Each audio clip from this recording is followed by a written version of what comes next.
नमस्कार, आप देख रहे हैं जर्नलिस्ट पर, आपके साथ में आंचल श्रीवास्तव। उत्तर प्रदेश की राजनीति में आज एक ऐसा बयान सामने आया है जिसने सियासी हलकों में नई चर्चाओं को जन्म दे दिया है। गोंडा जिले की कैसरगंज लोकसभा सीट से भारतीय जनता पार्टी के सांसद करण भूषण सिंह ने साल 2029 में लोकसभा चुनाव को लेकर एक ऐसा दावा किया है जिसे हल्के में नहीं लिया जा सकता। करण भूषण सिंह ने साफ शब्दों में कहा है कि 2029 में वो और उनके पिता पूर्व सांसद ब्रजभूषण शरण सिंह दोनों बीजेपी के टिकट पर चुनाव लड़ेंगे और संसद में दोनों लोग पहुंचेंगे। इस बयान के बाद सबसे बड़ा सवाल यही है कि आखिर भाजपा में ये राजनीतिक गणित कैसे बैठेगा। गोंडा के बेलसर में आयोजित एक कार्यक्रम के दौरान मीडिया से बातचीत करते हुए करण भूषण सिंह ने पूरे आत्मविश्वास के साथ कहा है कि उन्हें इस बात में कोई संशय नहीं है कि वो और उनके पिता दोनों चुनाव लड़ेंगे। उन्होंने कहा कि हम 2029 में भाजपा से चुनाव लड़ेंगे और दोनों जीत कर लोकसभा में एक साथ बैठेंगे। मुझे इतना ही पता है कि हम दोनों संसद में होंगे। जब उनसे पार्टी को लेकर सवाल किया गया तो उन्होंने किसी तरह घुमा फिरा के जवाब नहीं दिया, बल्कि उन्होंने सीधे शब्दों में कहा है कि हम भाजपा की टिकट पर ही संसद जाएंगे।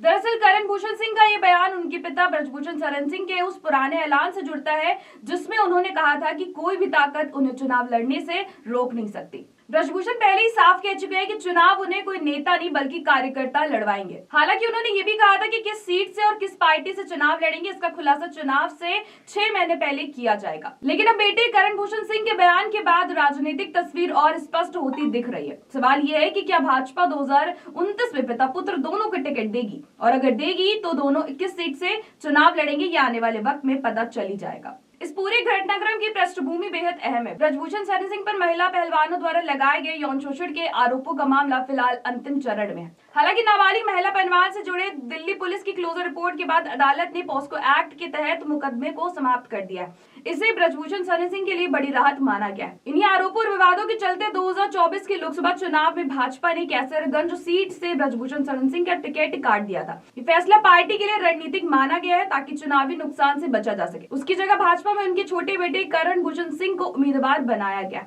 करण भूषण सिंह ने उस चुनाव में जीत दर्ज की है और पहली बार संसद पहुंचे। इस जीत को राजनीतिक विश्लेषकों ने संकेत माना है कि इलाके में ब्रजभूषण परिवार की पकड़ आज भी मजबूत है, और अब जब कानूनी मामलों में ब्रजभूषण को राहत मिलती नजर आ रही है तो उनके सक्रिय राजनीतिक में लौटने की अटकलें तेज हो गई है। इसी संदर्भ में करण भूषण सिंह के ताजा बयान को कुछ राजनीतिक जानकार दबाव की रणनीति के तौर पर भी देख रहे हैं। एक ऐसा संदेश जो पार्टी नेतृत्व तक पहुंचाने की कोशिश हो सकता है। ये बयान गुरुवार को गोंडा में आयोजित सांसद खेल महोत्सव के समापन और पुरस्कार वितरण समारोह के दौरान किया गया। मंच पर खिलाड़ी थे, कार्यकर्ता थे और स्थानीय नेता भी मौजूद थे। इसी मंच से करण भूषण सिंह ने एक बड़ा संदेश दिया। इस बार कानून व्यवस्था को लेकर कोडिंग कफ सिर्फ मामले पर बोलते हुए सांसद ने बेहद सख्त रूप अपनाया। उन्होंने कहा है कि प्रदेश में भाजपा की सरकार है और मुख्यमंत्री योगी आदित्यनाथ की सीधी निगरानी में जांच चल रही है। जो भी दोषी होगा उस पर सख्त कार्रवाई होगी। करण भूषण सिंह ने यहाँ तक कह दिया कि दोषी पर बुलडोजर चलेगा, चाहे वो भाजपा का नेता ही क्यों ना हो। उनका कहना साफ है कि कानून के ऊपर कोई नहीं है। अब बड़ा सवाल यही है, क्या 2029 में वाकई भाजपा पिता और पुत्र दोनों को चुनावी मैदान में उतारेगी?